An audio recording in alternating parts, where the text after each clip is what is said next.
नमस्कार साथियों, स्वागत करता हूं आप सभी का एक बार फिर से नए वीडियो में। साथियों, आप अपने स्क्रीन पर जो ये एनिमेटेड इमेजेस देख रहे हैं, इसको बनाने के लिए एक नई टेक्नोलॉजी का विकास हुआ है। यानी आर्टिफिशियल इंटेलिजेंस यानी एआई के माध्यम से, एआई टूल्स के माध्यम से इस प्रकार के इमेजेस कुछ ही सेकंडों में आप बना सकते हैं। साथियों, ये जो शैली है, ये इमेजेस आप देख रहे हैं, ये घिबली शैली के तहत इस प्रकार के इमेजेस बनाए जाते हैं। घिबली शैली के विकास कैसे हुआ, कहाँ इसकी उत्पत्ति हुई, इतिहास के बारे में हम आपको बताएंगे। साथ ही जो ये टेक्नोलॉजी है, ये वास्तविक इमेज को कुछ ही सेकंडों में इस प्रकार से एनिमेटेड इमेजेस में कन्वर्ट करने की टेक्नोलॉजी है, आर्टिफिशियल की इंटेलिजेंस की टेक्नोलॉजी है। ये हमारे लिए आने वाले समय में काफ़ी खतरनाक हो सकता है, काफ़ी हानिकारक हो सकते हैं। इसके बारे में भी हम आपको बताएंगे। आपने अभी हाल ही में ट्रेंड में देखा होगा, सोशल मीडिया में काफ़ी सारे लोग इसका इस्तेमाल कर रहे हैं। इस एआई का इस्तेमाल करके इस प्रकार के इमेजेस अपने बना रहे हैं, चाहे वो फिल्म एक्टर हों, चाहे राजनेता हों, या फिर सभी के इमेजेस को इस प्रकार से बना करके सोशल मीडिया में शेयर किया जा रहा है। साथियों, इसके बारे में बता दें, जो ये प्रोसेस है, जो टेक्नोलॉजी है, इसका नाम आर्टिफिशियल इंटेलिजेंस है। एआई के माध्यम से इसको बनाया जाता है। सभी एआई, जैसे अभी वर्तमान में बहुत सारे एआई ट्रेंड में हैं, चाहे वो अ, जो एलन मस्क की ग्रोक हो, या फिर गूगल की जेमिनी हो, या फिर ओपन एआई की चैट जीपीटी हो। ट्रेंड में जो है ओपन एआई की चैट जीपी का ज़्यादा इस्तेमाल किया जा रहा है। इसको बनाने के लिए आपको बता दूं मैं, जैसे जो चैट जीपीटी की जो होती है, इसकी ऑफिशियल वेबसाइट पर जा सकते हैं, या फिर इसका ऐप डाउनलोड करके और इसको आप कमांड दे सकते हैं। जैसे अपने इमेजेस को उसे कहेंगे कि आप इसे घिबली शैली, जैसे आप इमेजेस अपलोड करेंगे और उसमें लिखेंगे कि आप इस इमेज को घिबली शैली में कन्वर्ट करें, तो वो तुरंत कुछ ही सेकंड में आपको उस इमेज को घिबली शैली में कन्वर्ट करके आपको दे देगा। साथ ही ये शुरुआत अभी ट्रेंड में इसलिए है क्योंकि इसका इस्तेमाल हर कोई कर ले रहा है। पहले ऐसा होता था कि पहले इस इमेजेस बनाने के लिए जो था, तो पेड लोग जो उसके लिए पैसे देने पड़ते थे, लेकिन अभी ये 29 मार्च से सुविधा फ्री कर दी गई, इसलिए इसका काफ़ी ट्रेंड चल रहा है। आपको बता दें इस शैली के बारे में, तो ये जो शैली है, जो इमेजेस आप देखते हैं, इस प्रकार के एनिमेटेड इमेजेस, इस इमेजेस की बनाने की जो शुरुआत है, आपने इसका इतिहास में देखा होगा, कई सारे पिक्चर्स भी आपने देखे होंगे। लेकिन जो पहले बनाने की कला होती थी, ये हाथों से बनाए जाते थे। विभिन्न प्रकार के एक्रिलिक पेंट्स या रंगों का इस्तेमाल किया जाता था, और उसमें एनिमेशन बनाने के जो पारंपरिक तरीके हैं, उनका इस्तेमाल किया जाता था। ये एक जापानी लोक कला है, जापान में इसका विकास हुआ था। लेकिन इसके विकास को और इस एनिमेशन की जो कला है, इसको विश्व भर में फैलाने के लिए इसकी स्थापना की गई घिबली स्टूडियो की। अब आपको बता दें, घिबली जो कला है, इसको स्थापित पूरे विश्व भर में फैलाने के लिए, यूँ है कि विश्व भर में पहचान दिलाने के लिए 1985 में, 15 जून 1985 में हुआ। हायाओ मियाज़ाकी, इसाओ ताकाहाता और तोशियो सुजुकी, ये 3 व्यक्तियों ने मिलकर के इसकी स्थापना की, घिबली स्टूडियो की स्थापना की।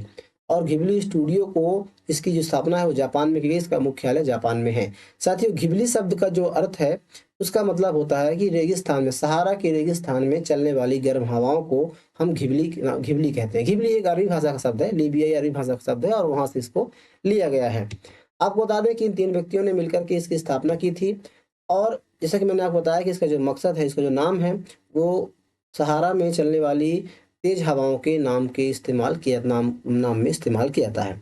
और इस प्रकार के नाम लेने का मकसद ये था कि जिस प्रकार से जो गर्म हवाएं होती हैं, वो अपने आने वाले रास्ते में हर चीज़ को बदल कर रख देती हैं और एक नया कीर्तिमान स्थापित करती हैं। तो उसी प्रक्रम में जापान में जो एनिमेशन की दुनिया है, उनमें एक नए कीर्तिमान स्थापित किया जाएगा और पूरे विश्व भर में इसको पहचान दिलाई जाएगी। इसका मकसद था, जो संस्थापक थे इनका, इस प्रकार से इनका नाम रखने का मकसद था, वहाँ से ये नाम लिया गया है। साथियों, पहले कुछ प्रकार के इमेजेस बनाए जाते थे। पहले हाथों से पेंट की जाती थी, कला की जाती थी, और सारी चीज़ें हाथों से की जाती थी। लेकिन जब से टेक्नोलॉजी का विकास हुआ, उसके बाद से छोटी-मोटी फ़िल्में बनने लगी। 1988 में, 1988 में एक फ़िल्म बनी, जो 2 छोटी बहनों और उनके सीक्रेट दोस्त टोटेरो की कहानी बताती है। फ़िल्म का नाम था माय नेबर टोटोरो। ये फ़िल्म थी, इस फ़िल्म को काफ़ी पसंद किया गया। उसके बाद से टोटेरो का जो पॉपुलर कैरेक्टर था, वो काफ़ी पसंदीदा बन गया और काफ़ी पॉपुलर हो गया। इसके बाद कई सारी फ़िल्में आई। इनके एनिमेटेड फ़िल्मों को काफ़ी ज़्यादा मात्रा में लोगों ने पसंद किया।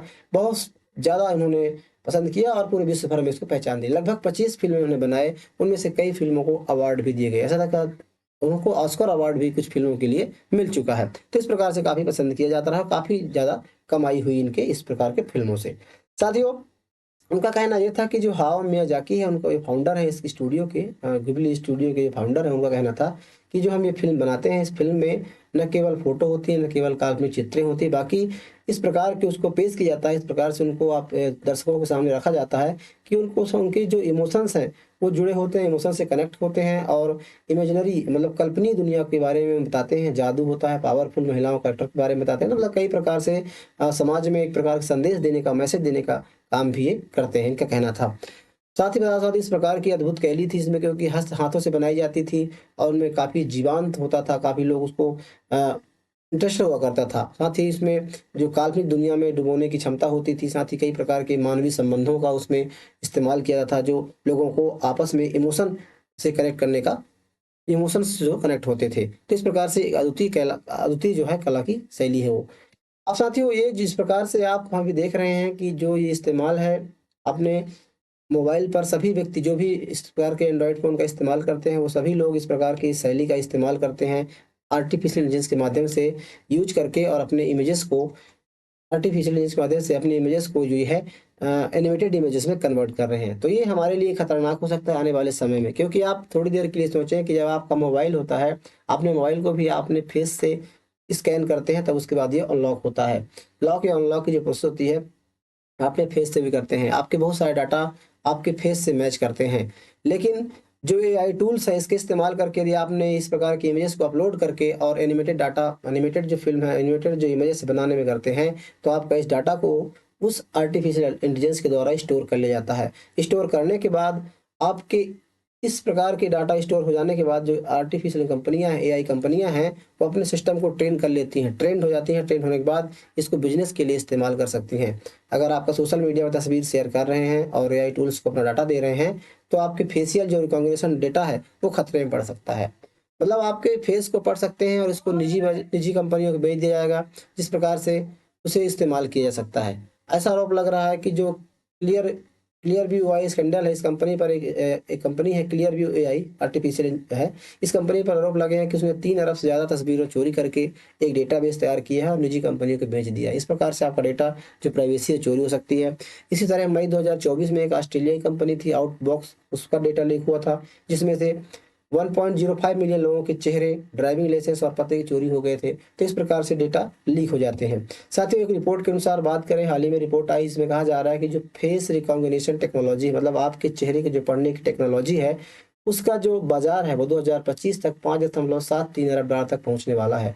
और साथ ही 2031 में यह आंकड़ा 14.55 अरब डॉलर तक हो सकता है। साथियों, ये फेस को पढ़ करके इस्तेमाल किए जाते हैं, कई सारी कंपनियां इसका इस्तेमाल कर सकती हैं। ऐसा कहा जा रहा है गूगल और मेटा जैसी बड़ी कंपनियों पर भी आरोप लग चुके हैं। ये भी अपने आर्टिफिशियल इंटेलिजेंस को ट्रेंड कर रहे हैं, लेकिन ये इस्तेमाल कैसे कर रहे हैं इसकी जानकारी पब्लिक की नहीं की गई है।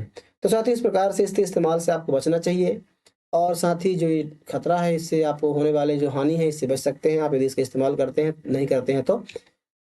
साथियों, जानकारी कैसी लगी आप हमें कमेंट बॉक्स में ज़रूर बताइए। वीडियो यदि आपको पसंद आया हो तो लाइक ज़रूर कीजिएगा। साथ ही चैनल को सब्सक्राइब ज़रूर कर लीजिए। मिलते हैं किसी ऐसे नए वीडियो में, तब तक के लिए नमस्कार।